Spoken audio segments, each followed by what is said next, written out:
Assalamualaikum warahmatullahi wabarakatuh. Bagaimana kabarnya anak-anak hari ini? Alhamdulillah. Semoga kita selalu dalam lindungan Allah Subhanahu wa taala. Masih tetap semangat belajarnya? Alhamdulillah. Semoga kita selalu semangat walaupun kita belajar daring. Oke, saya Irfan Bastian SPD.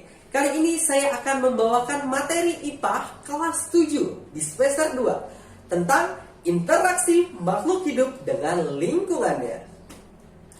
Interaksi adalah hubungan timbal balik antar makhluk hidup, ya. Baik individu dengan individu, individu dengan kelompok, kelompok dengan kelompok. Ya. Makhluk hidup adalah suatu organisme yang mampu mempertahankan dirinya dan mampu berkembang biak. Apa contoh dari makhluk hidup? Apa? Ya, benar sekali. Ada manusia, ada hewan, dan ada tumbuhan. Oke. Nah, ketiga ini termasuk dengan makhluk hidup tingkat tinggi. Oke, sekarang kita masuk dengan lingkungan. Apa sih itu lingkungan? Ya. Lingkungan adalah segala sesuatu yang ada di sekitar kita, selain kita. Ya. Jadi apa yang ada di sekitar kita itu termasuk lingkungan. Ya. Lingkungan terbagi menjadi dua. Yang pertama adalah lingkungan abiotik. A artinya tidak, biotik artinya hidup. Jadi abiotik pengertiannya adalah lingkungan yang tidak hidup.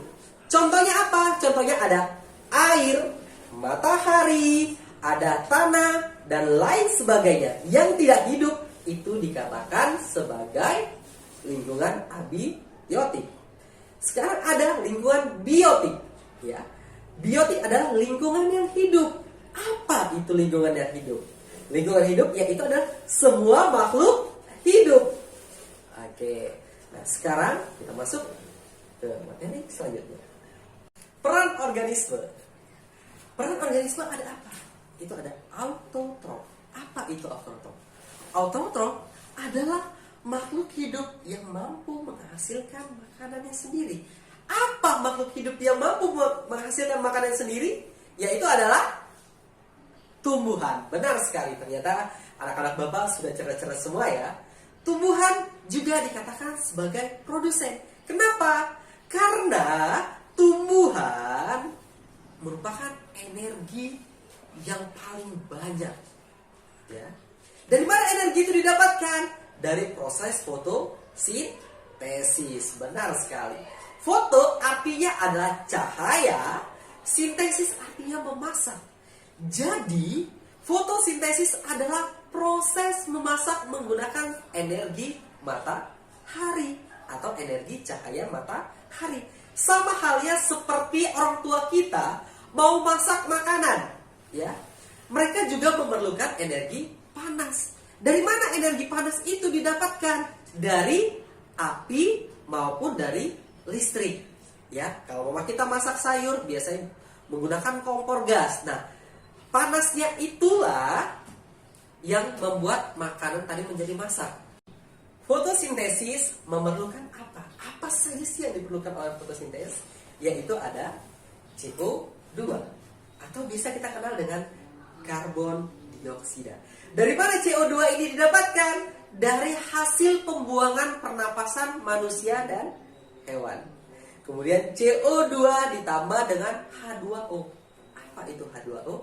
Ya, adalah air. CO2 ditambah H2O akan menghasilkan apa? Menghasilkan C6H12O6. Ya, atau kita sebut dengan amilum karbohidrat. Ya, C6H12O6 ini bisa kita dapatkan dari dedaunan, contohnya sayur-sayuran. Dari buah, itu bisa buah apel, buah anggur, dan buah lainnya. Kemudian bisa dari batang, yaitu tebu, sagu, dan lain sebagainya. Bisa juga dari umbi-umbian, yaitu misalnya ubi, singkong, kentang, dan lain sebagainya. C6H12O6 ditambah dengan oksigen. Nah, oksigen inilah yang diperlukan oleh manusia dan hewan. Hewan, manusia, dan tumbuhan tidak dapat dipisahkan karena tumbuhan memerlukan karbon dioksida dari manusia. Manusia memerlukan oksigen dari tumbuhan. Maka bisa kita dapat bedakan bahwa lingkungan di pedesaan kita lebih terasa lega. Kenapa? Karena masih banyak oksigen. Namun kita bedakan apabila kita hidup di perkotaan, apa yang terjadi? Maka terasa panas. Kenapa panas? Karena tumbuhan sudah mulai sedikit sehingga manusia berebutan oksigen. Oke, semoga bisa dimengerti ya. Oke, kemudian ada heterotop. Heterotop artinya adalah makhluk hidup yang tidak mampu menghasilkan makanannya sendiri. Contohnya apa? Ada manusia dan hewan. Manusia dan hewan disebut juga sebagai konsumen, sebagai pemakannya. Jadi tadi tumbuhan sebagai produsennya, hewan dan manusia sebagai konsumennya, sebagai makan. Gitu. Oke, lanjut. Piramida energi. Piramida energi yaitu bentuknya seperti segitiga. Ya. Apa itu piramida energi? Piramida energi adalah menunjukkan energi suatu trofik pada ekosistem. Nah, kita lihat gambar. Ini ada segitiga, ada produsen, ada konsumen tingkat 1, konsumen tingkat 2, dan konsumen tingkat 3. Nah, kenapa produsen paling besar dan paling di bawah? Kenapa? Karena produsen merupakan sumber energi terbesar. Ya. Oke, bisa kita lihat contohnya seperti gambar di samping ini. Nah, ada tropik tingkat 1 yaitu ada tumbuhan, tropik 2 itu ada ulat, belalang, tikus, tropik ketiga ada ayam, katak, tropik keempat ada ulat, elang. Oke, sekarang kita masuk ke rantai makanan. Apa sih itu rantai makanan? Rantai makanan adalah proses makan dan dimakan sehingga terjadi perpindahan energi. Contohnya bisa kita lihat, yaitu ada apa ini? Padi, tumbuhan. Padi dimakan dengan siapa? Padi biasa dimakan oleh tikus. Tikus dimakan siapa? Dimakan ular, dan ular dimakan elang. Nah, sekarang kita mau berandai-andai. Seandainya ular ini punah, ular ini mati, ular ini diburu oleh manusia. Apa yang terjadi? Maka yang terjadi adalah lama-kelamaan elang juga akan punah. Kenapa?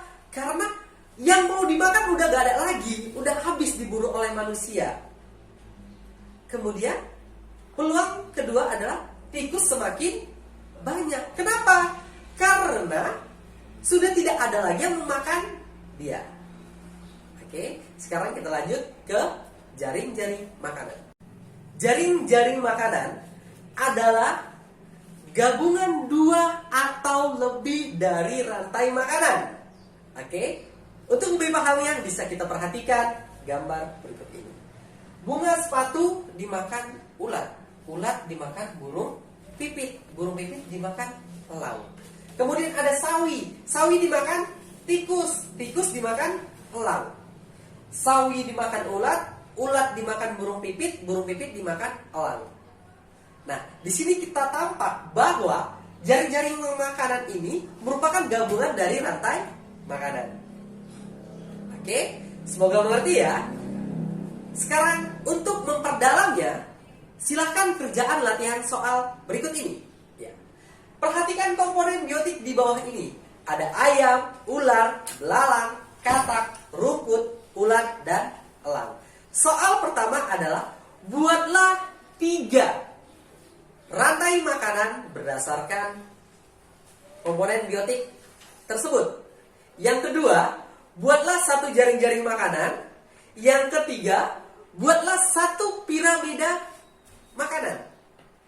Yang keempat, ambillah 1 rantai makanan dari soal nomor 1. Kemudian kalian simpulkan. Apabila katak mati, maka apa yang terjadi? Untuk jawaban ini bisa kalian kirim melalui grup WhatsApp yang sudah tersedia. Bisa juga personal WhatsApp ke nomor 0815 4295 5886. Atau kalian bisa komentar di bawah ini. Mungkin sekian yang dapat saya jelaskan. Assalamualaikum warahmatullahi wabarakatuh.